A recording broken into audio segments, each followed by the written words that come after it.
Assalamualaikum warahmatullahi wabarakatuh. Nama saya Yuni Kartika dari kelas 12 IPA 6, nomor absen 35. Di sini saya akan menjelaskan materi pembelajaran tentang dimensi 3 dan statistika pelajaran matematika wajib, guru pembimbing Ibu Martinawati SPD. Selamat menyaksikan videonya. Di sini saya akan menjelaskan materi tentang dimensi 3. Baiklah, pertama saya akan menjelaskan tentang kompetensi dasar. Menentukan jarak dari titik ke titik, titik ke garis, dan dari titik ke bidang dalam ruang dimensi 3. Materi pembelajaran, jarak pada bangun ruang, jarak titik ke titik, jarak titik ke garis, dan jarak titik ke bidang. Yang pertama, jarak titik ke titik. Peragaan ini menunjukkan jarak titik A ke titik B adalah panjang ruas garis yang menghubungkan titik A ke titik B. Contoh soal, diketahui kubus A, B, C, D, E, F, G, H dengan panjang rusuk A cm.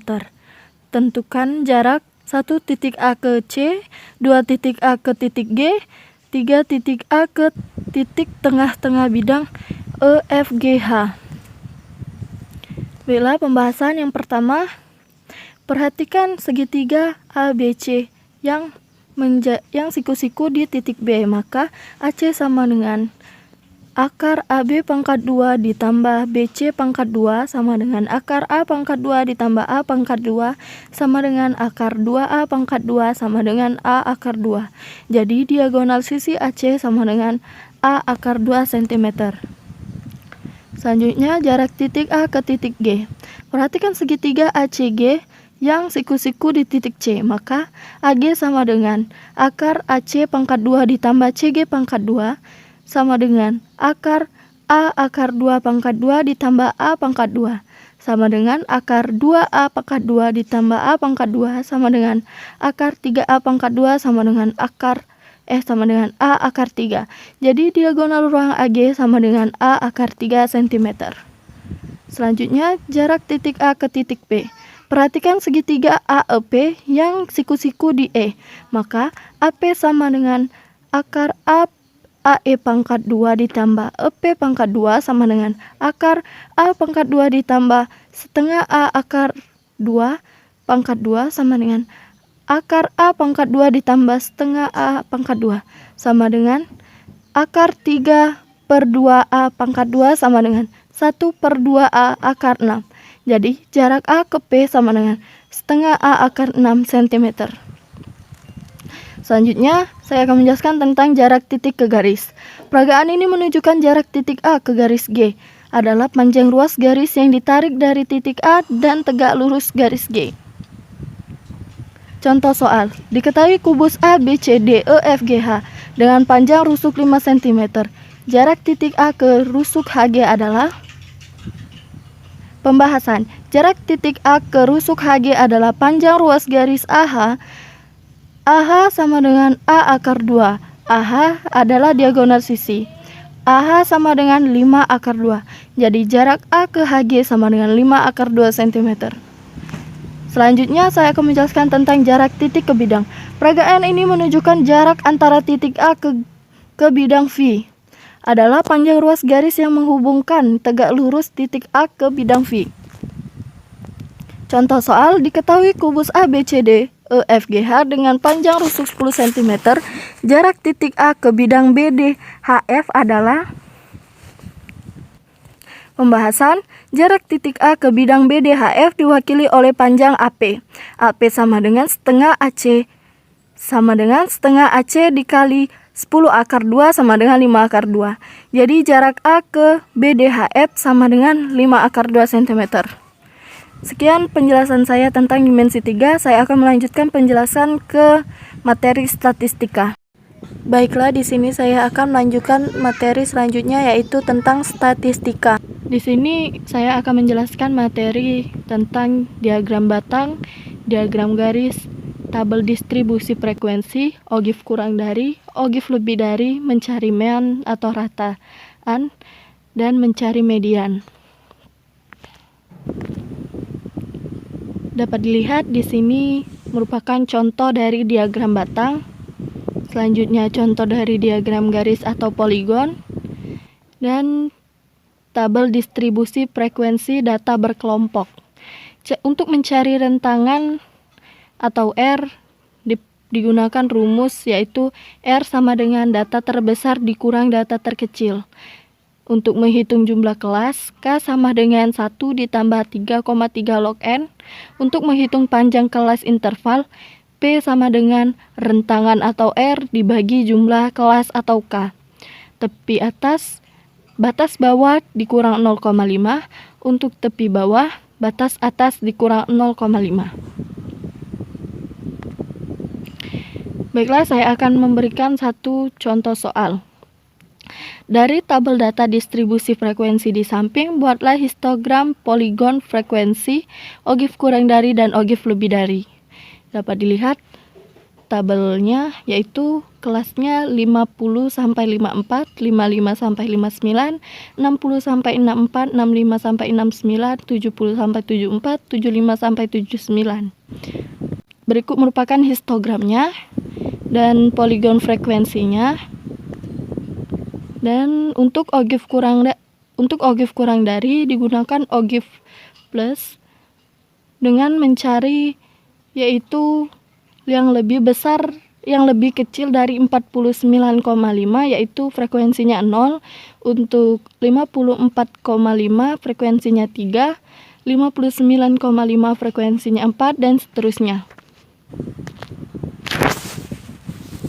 Untuk OGIF lebih dari yaitu frekuensi yang OGIF-nya lebih besar dari 49,5 yaitu 40, untuk 54,5 itu 37, dan untuk 59,5 itu 36 dan seterusnya. Selanjutnya saya akan menjelaskan tentang rataan atau mean. Pengertian nilai rata-rata. Nilai rata-rata adalah angka representasi atau biasa juga disebut dengan mean dari suatu kelompok data yang mewakili data secara keseluruhan. Kegunaan nilai rata-rata: 1. Dapat digunakan untuk membandingkan kualitas suatu kelompok dengan kelompok lain. 2. Mewakili kondisi suatu kelompok dengan satu angka. 3. Mendeskripsikan suatu kelompok dengan singkat. 4. Selanjutnya rumus rataan atau mean itu X sama dengan sigma FI dikali XI dibagi sigma FI. Dan di sini ada sebuah contoh soal. Dari data di bawah ini hitunglah rata-rata atau rataan atau mean. Selanjutnya saya akan memberikan sebuah pembahasan. Untuk mencari sebuah rataan, kita perlu menjumlahkan antara frekuensi dikali dengan XI, yaitu 3 dikali 56 sama dengan 156, 1 dikali 57 sama dengan 57, 5 dikali 62 sama dengan 310, dan seterusnya. Lalu jumlahkan hasil dari perkalian F dikali XI yaitu 2790. Lalu kita cari dengan menggunakan rumus rataan tadi.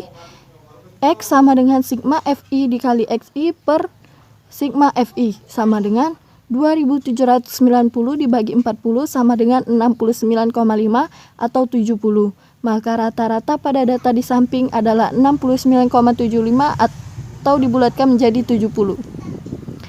Pengertian median kuartil atas kuartil bawah. Pengertian median atau nilai tengah adalah pemusatan data yang membagi suatu data menjadi setengah 50% data terkecil dan terbesarnya. Median adalah bilangan sentral dari suatu kumpulan dalam ukuran pemusatan data, di mana aturan titik data dari yang terkecil hingga terbesar dan ditemukan nomor pusatnya, maka itulah mediannya. Akan tetapi jika ada dua angka di tengah, median adalah rata-rata dari dua angka tersebut. Rumus median yaitu ME sama dengan TB atau tepi bawah ditambah dalam kurung setengah N dikurang sigma FME dibagi FME dikali C. Pengertian kuartil. Kuartil adalah nilai yang membagi sekumpulan data yang terurut menjadi 4 bagian yang sama, yaitu bagian pertama, bagian kedua, bagian ketiga, dan bagian keempat. Terdapat 3 buah kuartil yang didapati dari suatu gugus data, yaitu kuartil 1 atau Q1, kuartil 2 atau Q2 atau median, dan kuartil 3 atau Q3, yaitu 1. 25% pertama adalah bagian terendah, 2. Bagian 25% berikutnya adalah bagian terendah kedua hingga ke median, 3. Bagian 25% setelahnya median adalah bagian tertinggi kedua, 4. 25% keempat adalah bagian yang tertinggi. Rumus kuartil atas yaitu Q1 dikali LQ1 plus 1/4N dikurang sigma FQ1 per FQ1 dikali P. Rumus kuartil bawah Q3 sama dengan LQ3 plus 3/4N dikurang sigma FQ3 per FQ3 dikali P. Selanjutnya di sini sudah disiapkan sebuah contoh soal. Perhatikan tabel data distribusi frekuensi di bawah ini. Tentukanlah median dari data tersebut. Untuk mencari mediannya diperlukan data-data seperti N sama dengan 3 ditambah 1 ditambah 5 ditambah 3 ditambah 18 ditambah 10 sama dengan 40. N merupakan jumlah dari seluruh frekuensi. Untuk setengah N yaitu 1/2 dikali 40 sama dengan 20. Tepi bawah yaitu 69,5. Sigma FME sama dengan 3 ditambah 1 ditambah 5 ditambah 3 sama dengan 12. FME sama dengan 18. C sama dengan 74,5 dikurang 69,5 sama dengan 5. Lalu selanjutnya baru kita menggunakan rumus dari median. Median sama dengan ME sama dengan TB ditambah 1/2N dikurang sigma FME per FME dikali C. ME sama dengan 69,5 ditambah 20 dikurang 12 dibagi 18 dikali 5. ME sama dengan 69,5 ditambah 2,2. ME sama dengan 71,7.